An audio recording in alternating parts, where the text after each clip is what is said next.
Hi, I'm Lorraine Elliott, and today on Not Quite Nigella, we are making Choy Bow or filled lettuce cups. First, we are starting with the lettuce.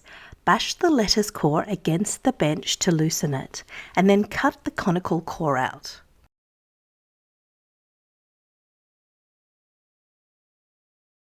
Then take the lettuce to the sink and under cold running water, separate the leaves out. The water helps to pry the leaves apart, but make sure to only use cold water. Then trim the leaves to make a lettuce ball.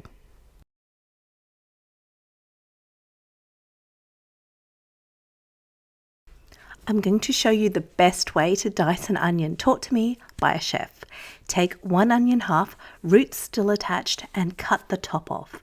Then cut the onion vertically, but just stopping near the root. Then cut it the opposite way, and the onion will naturally break up into a fine dice. This recipe is really easy once you have everything chopped up, like a mise en place. So chop the garlic, spring onion, celery, carrot and water chestnuts, and measure the grated ginger. Dice the celery and carrot finely.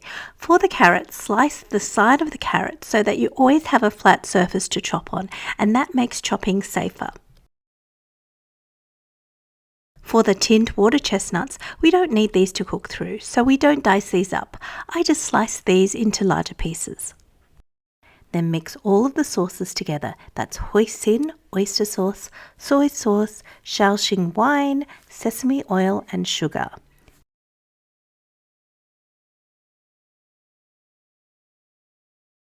Measure out some roasted peanuts as well. We'll add them on top for crunch. Start by frying the onion in oil until it's translucent. Then add the ginger and garlic and fry for 30 seconds before adding the mince. I use lean pork mince, but you can also use chicken, beef or turkey mince. The sauce actually gives this dish most of its flavour. Brown the mince and then add the vegetables. We want the vegetables to soften a little so that they aren't raw but still keep their crunch.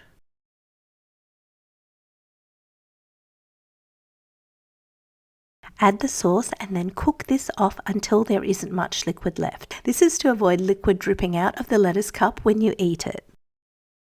Then place the filling into the lettuce cups and add the roasted peanuts and spring onions on top. Sometimes I deep fry some vermicelli noodles to add on top just to make it a bit more restaurant style.